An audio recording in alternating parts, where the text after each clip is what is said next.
ಇವತ್ತು ಪತ್ರಿಕಾಗೋಷ್ಠಿಗೆ ತಾವೆಲ್ಲ ಬಂದಿರೋದು ಸಂತೋಷದ ವಿಷಯ. ನಿಮ್ಮೆಲ್ಲರಿಗೂ ಮೊದಲು ಮಠದ ಪರವಾಗಿ ಹಾರ್ದಿಕ ಸ್ವಾಗತವನ್ನು ಕೋರ್ತೇನೆ ಸರ್. 3/7/2026 ಮುಮ್ಮಡಿ ನಿರ್ವಾಣ ಮಹಾಸ್ವಾಮಿಗಳವರ ಪುಣ್ಯ ಸಂಸ್ಮರಣೋತ್ಸವದ ಅಂಗವಾಗಿ ಇಲ್ಲೆಲ್ಲ ಸೇರಿದ್ದೀವಿ ನಾವು.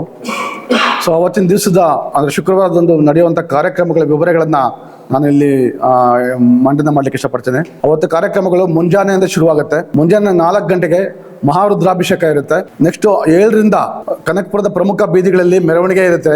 ನಂತರ ಬೆಳಗ್ಗೆ 9ರಿಂದ 10:30 ಭಕ್ತಿ ಸಂಗೀತ ಇರುತ್ತೆ. ಭಕ್ತಿ ಸಂಗೀತ ನಡೆಸ್ಕೊಡುವಂಥವರು ಖ್ಯಾತ ಚಲನಚಿತ್ರ ಹಿನ್ನೆಲೆ ಗಾಯಕರಾದಂಥ ಅಜಯ್ ವಾರಿಯರ್ ಮತ್ತು ಇಂದು ನಾಗರಾಜ್ ತಂಡದವರಿಂದ. ಆ ಕಾರ್ಯಕ್ರಮದ ನಂತರ ಬೆಳಗ್ಗೆ 10:30ರಿಂದ 11 ಗಂಟೆಗೆ 108 ಪರಮ ಪೂಜ್ಯರ ಪಾದಪೂಜೆ ಇರುತ್ತೆ, ಪೂಜ್ಯರು ಮತ್ತು ಪುರೋಹಿತರುಗಳಿಂದ.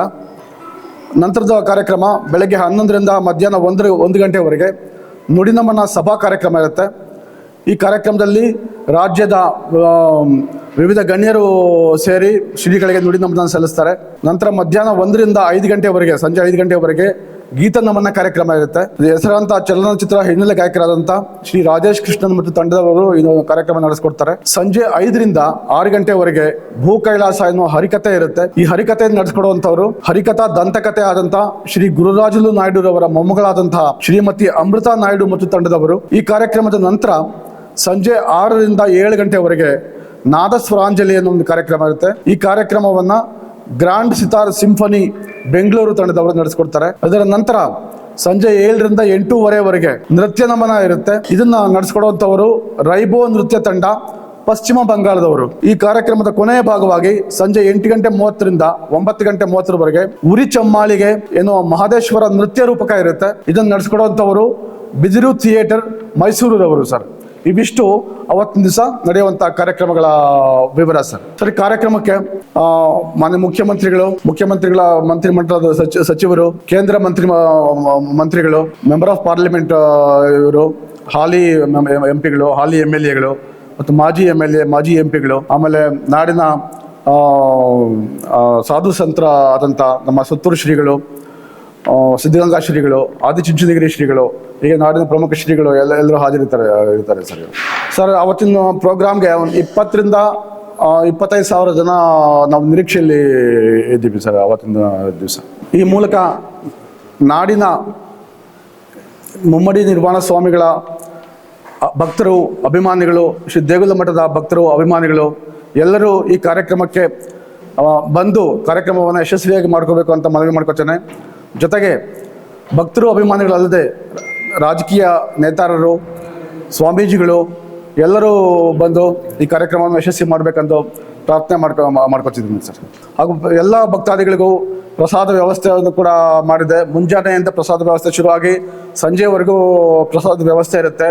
ಹಾಗಾಗಿ ಎಲ್ಲ ಭಕ್ತಾದಿಗಳು ಬಂದು ಕಾರ್ಯಕ್ರಮವನ್ನು ಯಶಸ್ವಿಗೊಳಿಸಬೇಕಂತ ಈ ಮೂಲಕ ನಾನು ಮನವಿ ಮಾಡ್ಕೊತಾ ಇದ್ದೇನೆ ಸರ್. ನಾನು 2007ರಿಂದ ಇದೇ ಸಂಸ್ಥೆಯಲ್ಲಿ ಕೆಲಸ ಮಾಡ್ಕೊಂಬಂದೇನೆ. 19 ವರ್ಷಗಳಾಗಿದೆ.